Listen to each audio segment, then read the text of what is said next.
Thank you. Okay, so we'll start with just an extremely simple introduction to what biochar is. So up here we've got roughly 8 petagrams of carbon anthropogenic emissions going into the atmosphere every year. Most mitigation strategies seek to reduce that. Like Beck's, biochar seeks to look at this much larger flow through the biosphere. In this case, by converting some of this biomass into a product which is very much more stable and returns its carbon to the atmosphere much more slowly than raw biomass would do. Biochar is essentially charcoal or black carbon produced by pyrolysis, which means heating the biomass in the absence of oxygen. Now, obviously, this kind of approach is going to be very dependent on just how stable that charcoal is in the environment, and particularly in soils where we're thinking of putting it. Before we look at exactly how stable biochar is, it's worth taking a look at how stable we really need it to be. So up on the top right there, we've got a graph looking at net avoided emissions over a 100-year timescale, and looking at its sensitivity to different half-lives. And what we can see is that provided the half-life of the biochar is greater than around 200 years, there's very little difference in terms of its net sequestration over 100 years, whereas you've got a very sharp drop-off for shorter half-lives below 100. However, if we think about longer timescales, if we want to think about sequestration over, say, 500 years, here we can say that we really need to have biochar half-lives at least in excess of 500 years before we're without getting a large drop-off in the net sequestration over that sort of timescale. So just how stable is biochar? That's pretty much like asking how long is a piece of string? It really all depends on how you make it. Pyrolysis intensity we've got here really corresponds to increasing temperatures, increasing residence times and reaction times. Sometimes higher pressures are used as well, but less so. And the more intense your pyrolysis conditions, you move gradually from a raw biomass state towards something which approaches the structure of graphite, with a whole range of different structures in between. Along that process, you're gradually reducing the oxygen content of the material, the hydrogen content, increasing its 3D order as well.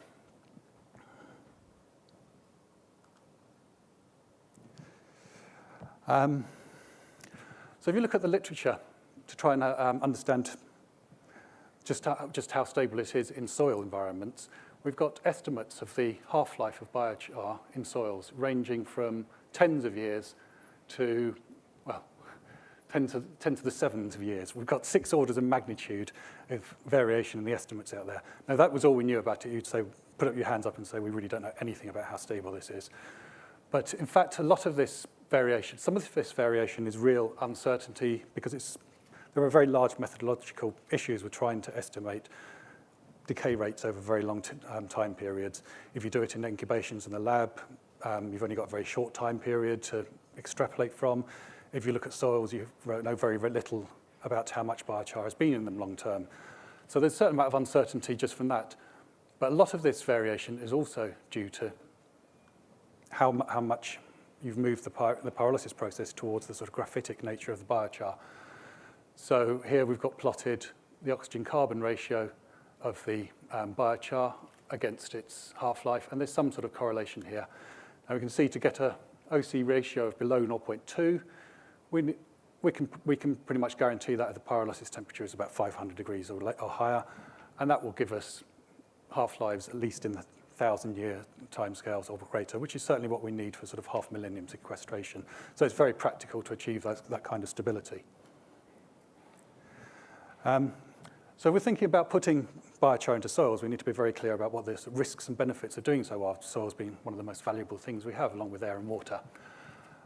Now, it's quite important to understand that black carbon is not an alien component to soils. It's ubiquitous. It occurs everywhere in all soils around the world, and it's generally the oldest and most stable fraction of soil carbon. If you plot it sort of on a geographic basis, you see it peaks around the more arid zones of the sort of plus and minus 20 degrees latitude. Also, it's very interesting that some of the soils with the highest black carbon contents tend to be some of the most fertile ones, including things like mollisols, which you have here in the US a lot, and very interestingly, some of the anthrasols, black earths, which really initially started off the interest in this topic. We've got here a very well-known picture looking at some of the black earths in the Amazon, comparing an adjacent soil, which has not been converted using biochar historically, with very poorly fertile soils, compared to the pockets of terra preta adjacent to them, where you get very fertile soils. And this is really what initially drove the interest in biochar as a sequestration mechanism. If you look at how much carbon is in these soils, and also the benefits of fertility, it starts to look very attractive. When we take the same model and try and do it in short-term pot and field trials, the results are not quite as astounding, but there's a large variation, and most of the trials that have been done to date show a net increase in yield of crops. Anything from, well, the lower end, you've got a sort of 5% increase up to 40% increase on average. You've got some cases where you've got negative impacts on yields. Now, if you look at the mechanisms for these, they tend to be due to improved nutrient cycling or improved water retention. In order to get increases in yields, you need to be getting some sort of impact on something that's causing a constraint on fertility. So most of these studies have been done on soils that are inherently quite infertile, and these are the easiest ones to address particular pH or water or nutrient constraints. Where we've got negative impacts on yield, that's generally because people have done things like adding a very alkaline biochar to a soil that's already very alkaline, which is going to reduce your production, or indeed adding biochar to very clayey soils, thereby reducing the water retention. So we know, but there's a lot of potential for creating different types of biochar with different properties to address different soil constraints. So it's very important to produce the right material for the right place. This graph really is just emphasizing the point that the impacts that we'll get on the most fertile soils, this is a chronosequence looking at soils converted from forest. So the shortest time since conversion, you've got the highest fertility. Over time, soil carbon is depleted and you get more and more degraded soils. So here we've got, on the most degraded soils, you get very good positive impacts from biochar. On the most fertile soils, you get very little impact or even possibly a slight suppression of yield. Now, biochar is not the only product you get when you pyrolyze biomass. The interesting thing from this meeting is also the energy production potential. So here on the top left, we've got a graph showing that as you increase the temperature, you're going to reduce your yield of char, and instead of getting so much char, you're increasing your product of volatiles and gases, which in turn can be combusted to provide energy. Now, this penalty of reduced char as you increase the temperature does not necessarily transfer into a reduction in the sequestered carbon long term, because as you increase the temperature, you end up with a more stable form of carbon. And if we look here at the fixed carbon content, it's pretty flat over a wide temperature range, allowing you a lot of potential to optimize the process for energy production rather than just your initial biochar yield if you're interested in the sequestration potential. So just how much energy could you get out of this? Well, this is a study looking at a few different mechanisms or pathways for converting biomass for co-production of biochar and liquid fuels, or transport fuels, I should say. It's not comprehensive, but it covers some of the more interesting pathways here. You start off with about 19 gigajoules per tonne of in your raw biomass on average. That's on an ash-free basis anyway. And if we vary the pyrolysis temperature here, we can get different yields of biochar. So each of these lines is a pathway as we vary the pyrolysis temperature. You'll see here for this, we're getting reduced yields of biochar. And once you get to about 700 degrees, you start to get tar cracking and far more gas produced, which increases the amount of energy you can get out from the useful syngas, carbon monoxide and hydrogen-rich syngases. Alternatively, these vertical bars here show what happens if you take some of the liquid tar products and have a tar cracking unit to convert them as well into syngas. That way we can get away with higher yields of biochar and lower temperatures, which are quite important for the kind of materials you can use in the conversion process and the costs of the capital cost. And with the tar cracking unit, you can get similar yields of energy with higher amounts of biochar.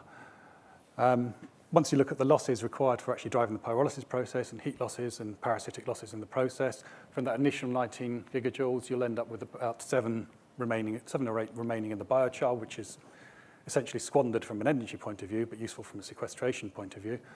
And you can end up with about 7 gigajoules of useful energy at the end of that process. So one of the burning questions for me when I first started looking at biochar was, can it actually realistically be scaled up to actually deal with global emissions in a useful amount? So other people have spoken about the fact that all biomass utilization has the same issues in terms of where you get your feedstock from. It can be have a net positive or net negative effects on the sustainability of the system.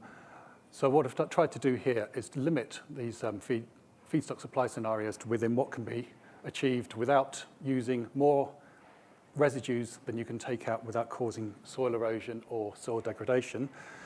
Now, a lot of time people think about agricultural residues, for example, as being a free resource that could be used for bioenergy. It's very important to bear in mind the important functions they have if they're returned to the soil. If you take too much out, you're going to degrade your soils and you're going to end up with far more abandoned and useless cropland and starving people.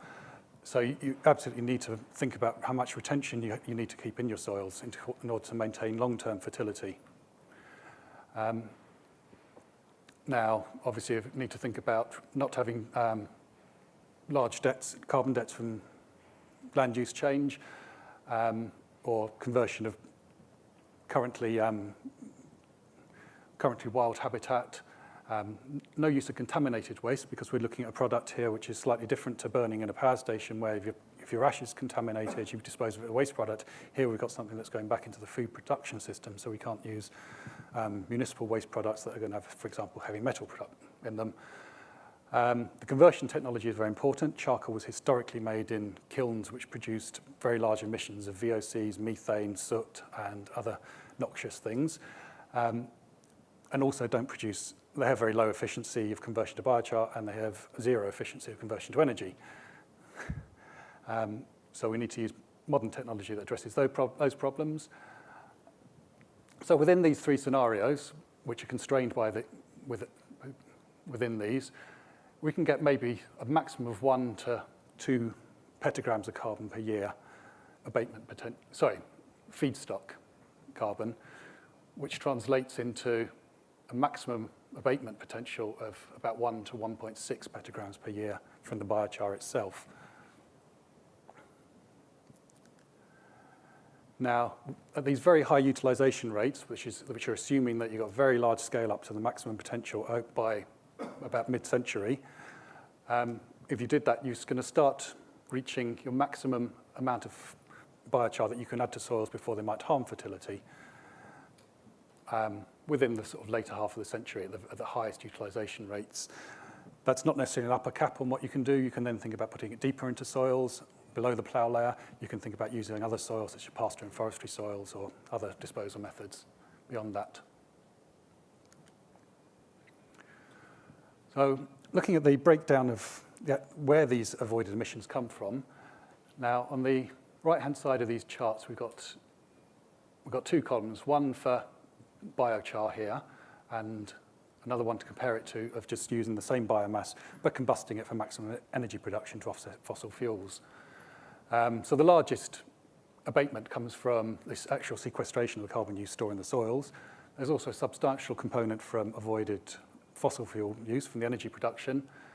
In both cases, bioenergy and biochar, there's quite a lot of avoided methane emissions from paddy rice fields if you take that straw that would otherwise create methane in the fields and do something else with it. Nitrous oxide emissions can also be reduced quite substantially by biochar. And the main negative feedbacks are from the biochar decomposition itself, and also from diverting biomass away from soils, you're going to lose some of your initial soil carbon. Now, those are just very average values for the whole globe. If we start looking in a little bit more detail about regional variations, there's actually a lot of deviation from those averages. So these charts plot here on the x-axis, we've got the carbon intensity of the fuel system that you're actually offsetting with your energy production. And here we're looking at the local soils with the most infertile soils at the top there, which can receive the most benefit from biochar, and the most fertile soils at the bottom, which really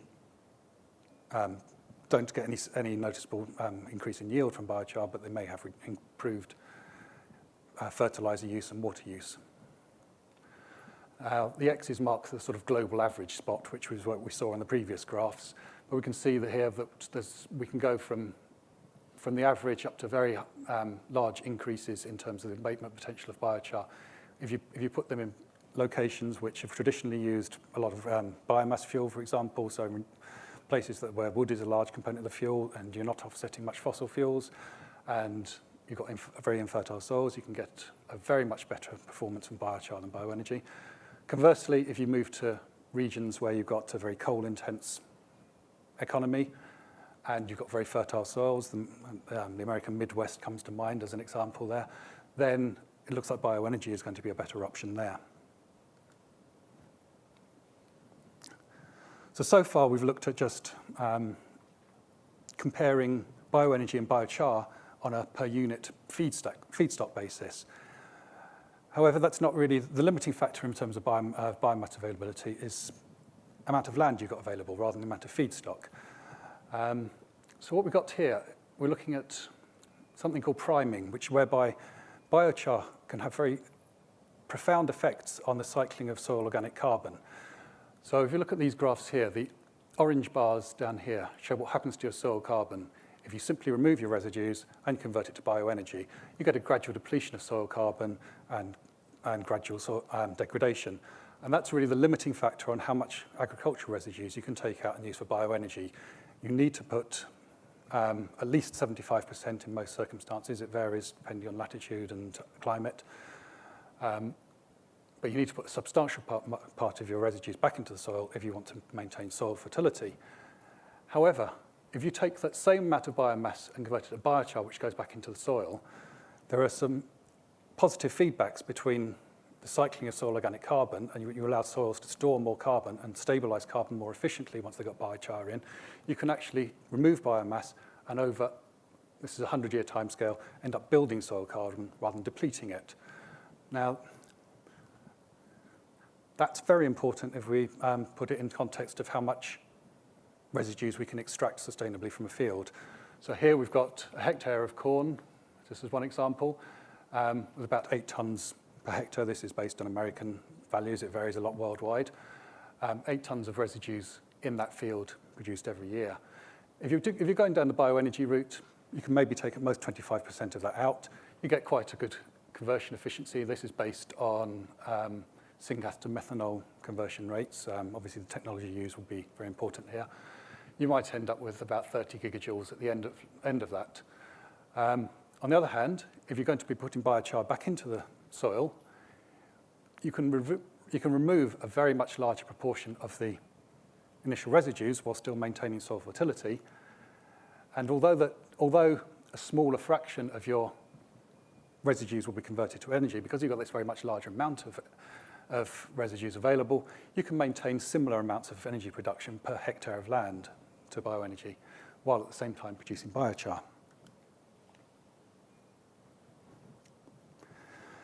So here we're starting to look at a sort of a first preliminary look at the relative economics of the two approaches. This is really a very simple model comparing bioenergy and biochar, so the net costs minus the benefits of either one of the approaches. And these different lines refer to different soil fertility. So on the black line here, we've got the very fertile soils, where you see that over time, you've got the net benefit of using biochar rather than bioenergy, it always remains negative.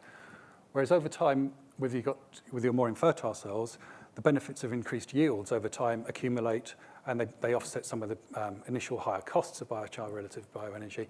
And after 25 plus years, depending on the fertility of your initial soil, you'll end up in the black, or in the net benefit from using biochar rather than bioenergy. It's a very long payback time, but it's, I think we're in the game of looking at long time scales once we're talking about climate anyway.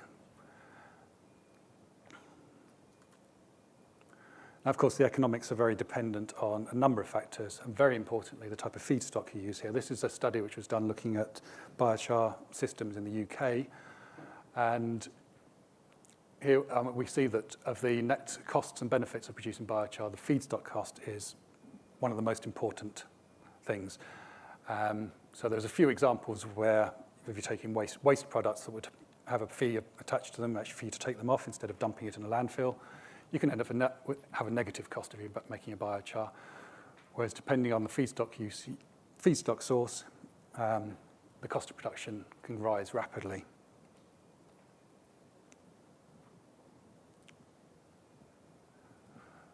So this is a sort of just a first stab at trying to put this in the context of a global scale. This is quite a familiar graph probably to some of you. It's from a paper by Enquist.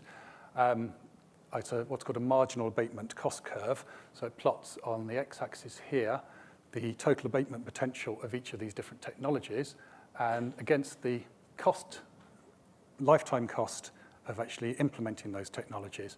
Now, some of these technologies here, over their lifetime, will save you more money than the cost to do in the first place, particularly efficiency measures. So they'll have a net. So you've got a certain amount of abatement potential at a net negative cost over time. Once you move up into the positive ones, you've got, well, I mean, these numbers are very debatable, and I would take them all with a pinch of salt. There's large uncertainties attached to all of them. But we've got moving from things like nuclear up here to putting CCS on industrial processes up at the top end there. So as a first sort of guess at where biochar might fit in that, we've got estimates that have been produced saying that the cost of producing biochar is going to be somewhere in the region of 21 to 30 euros per tonne. And from the sustainability assessment I showed earlier, we've got the total abatement potential of 3.7 to 6.6 gigatons. So that puts it somewhere within these error bars here on this global scale. Certainly not the most expensive and certainly not the cheapest option for abatement, but one with quite a large abatement potential anyway. So in conclusion, we can see that we can certainly engineer biochar to produce something which is sufficiently stable, and we can control its properties to suit different soil conditions. Typically, so far, short-term field trials have shown benefits to crop yields. There's a complete absence so far of any field trials of more than 3 to 4 years, so we know very little about how biochar performs over the medium-long term. There's cause for some optimism about how it might perform in the long term from anthrasols, which typically have very high fertility compared to the adjacent soils. On average, the mitigation potential from biochar looks like it should be better than bioenergy alone. Obviously, I haven't compared it to bioenergy with CCS. That's another important question to look at later. But there's large regional variations in that. As I said, if you want to do it in places with very infertile soils and low carbon intense economics, it looks very good. In places which are very carbon intense and rich soils, it doesn't look so good.